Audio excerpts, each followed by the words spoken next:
Why did Elizabeth Olsen upset Paul Bettany on set? How is it possible that WandaVision has more special effects than Endgame? And what led Paul to think he was about to get fired? Hi, I'm Clive, and it's a wonderful life. The fight between the stars. Judging by how Paul Bettany and Elizabeth Olsen are around each other, you'd think they'd be the best of friends in real life. That being said, they aren't immune to having the odd squabble like any other co-stars. In fact, Elizabeth went into extreme detail about the one time when Paul really lost it on set. It was during an emotional love scene when the two were meant to share a kiss. However, it was extremely cold, and there was something slightly green hanging out of Paul's nose. Ew. So, of course, like any good friend or colleague, Elizabeth made a joke about it. But Paul got extra sensitive and didn't take it in the friendly manner it was intended. She told the New York Times, "Paul was not in a good mood for me to make a joke about his snot. It was my first time ever seeing him get truly defensive about anything. Thankfully, it was over as soon as it started, and the two actually laugh about it to this day, brushing it off as a silly moment." Although Paul insists it was Elizabeth who actually had the booger in her nose and not him. Sure, Paul, whatever you say. The top secret actor. When it comes to the MCU, surprises are inevitable, just like Thanos. Whether it's an unexpected cameo or the introduction of a brand new powerful character, there's always something for us to look forward to. Well, WandaVision has been doing a little teasing of its own. In an interview with Black Girl Nerds, Paul Bettany said the following: "I get to work with an actor that's going to be a surprise for everybody. I've been wanting to work with this person forever who is just unbelievable. And we have some real fireworks together." So, who could he be talking about? Well, fans have long speculated that Aaron Taylor Johnson will be reprising his role as Quicksilver in flashbacks. So that's a strong possibility. But Aaron and Paul actually worked together on Avengers Age of Ultron, so it can't be him that Paul is referring to, even though we wouldn't write off the chances of Aaron showing up at some point. Perhaps this person will be portraying the big bad on the show, and everyone is keeping the identity a secret for now, as they could be a huge MCU villain for the future. Alternatively, maybe this could be a certain someone, professor, who we'll be discussing a little later. A live studio audience. Everyone loves the MCU. With all the heroism, special effects, and lovable characters on display, it's easy to get sucked into this exciting and wonderful world of action and adventure. However, it takes a lot of time to perfect the shows and movies before we actually see them, which makes it incredibly surprising that WandaVision filmed its first episode in front of a live studio audience, like the old sitcoms from the past. In an interview with Collider, Paul Bettany explained how it came to life. He said, "They did some very clever things. Like, we shot the first episode in 2 days in front of a live studio audience. We basically ran it twice with the 3 cameras running between sets. That allows you to bank all of that time for the action."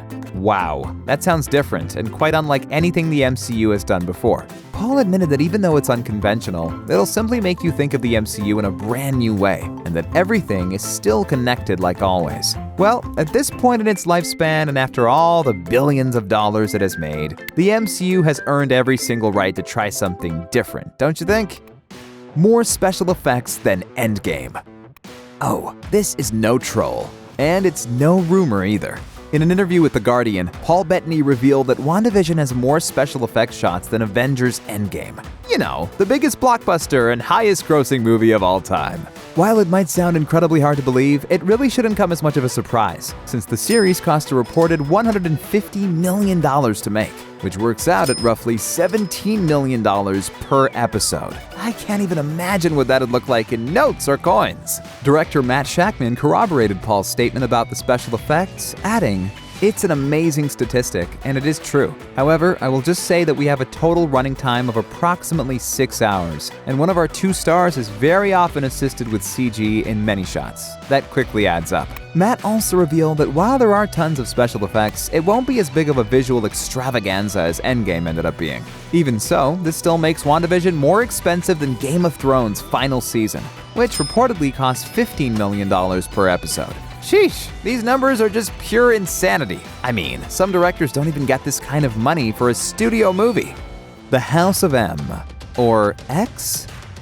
It's common knowledge by now that WandaVision will lead into Doctor Strange in the Multiverse of Madness. However, some eagle-eyed fans have spotted another interesting reference in the trailer for the show that could indicate something that everyone has been looking forward to. In the one scene, there's a French bottle of wine being served with a label that, when translated, reads House of Contempt, or even Misery.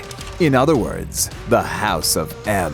Dum dum dum! For those who've read the comics, they'll know the House of M storyline is huge in the history of the Scarlet Witch character, as she and Professor X use their powers to construct a world where a person's desires turn into reality. However, it also resulted in Wanda becoming too powerful, spiraling out of control and wiping out all the mutants. Yikes! It isn't hard to see how this specific story could be taken as the major influence for the style and presentation of WandaVision, as it does feel like something out of a dream world or even an alternate reality. More importantly, it could also serve as the perfect opportunity for the MCU to introduce its version of the X-Men, or in this case, Professor Charles Xavier. While it isn't confirmed that any X-Men will show up on the show, the hints are exceptionally strong that it could happen. After all, the MCU likes to include teasers and set up future projects well in advance, so this isn't totally outside of the realm of possibility, right? The Olsen Twins? It must be interesting hanging out at the Olsen household for family occasions. While Mary-Kate and Ashley were the undisputed darlings of TV in the 90s, they've now been eclipsed in stardom by their young sister Elizabeth. Well, according to WandaVision's head writer Jack Schaefer, the Olsen twins play a pivotal role in WandaVision. Seriously, I'm not even kidding about this. Jack said the following to Emmy.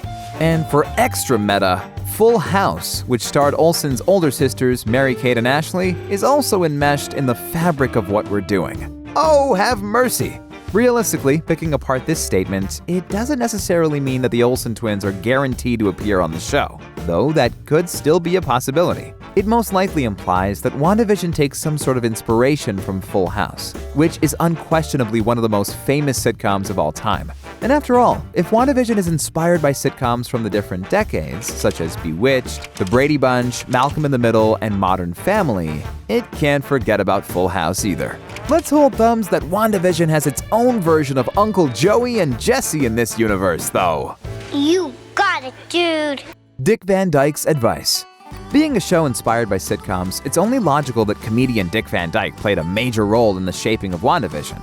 Not only did Paul Bettany look at him for influence as he reinvented his character for the small screen, but the producers also reached out to the legendary actor for advice. Kevin Feige and Matt Shakman actually invited Dick for lunch at Disneyland and asked him questions about his stint on the iconic Dick Van Dyke Show. Matt told Entertainment Weekly the following. The show can be very broad with silly physical comedy gags, and yet it never feels false. And I wondered how they did that. His answer was really simple. He basically said that if it couldn't happen in real life, it couldn't happen on the show. That's an interesting answer, because WandaVision looks to be the complete and total opposite of real life. Though it's possible that this world will still need to have its own set of rules and limitations, even if it isn't exactly your traditional sitcom.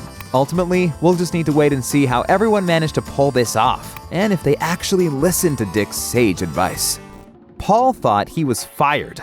After the epic conclusion of Avengers Endgame, many fans thought it was curtains for their favorite characters in the MCU. As it turns out, some of the actors thought the exact same way.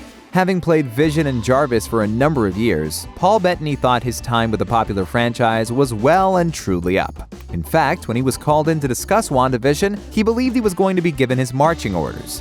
Speaking to Entertainment Weekly, he said, "I thought Kevin Feige was doing the decent thing and bringing me in, and he and Louis D'Esposito were going to tell me, it's been a great ride and it's over. So it was a really pleasant surprise for me and my bank manager too, obviously." It's easy to see why Paul would anticipate this.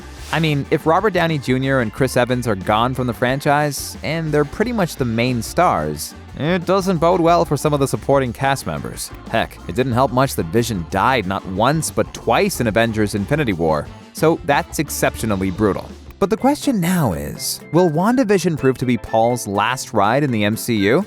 If you'd like to see more of the MCU, be sure to check out our Avengers bloopers and behind-the-scenes video. While you're at it, don't forget to subscribe to the channel for some more awesome videos. Thanks for watching, and be sure to leave your thoughts in the comments section down below.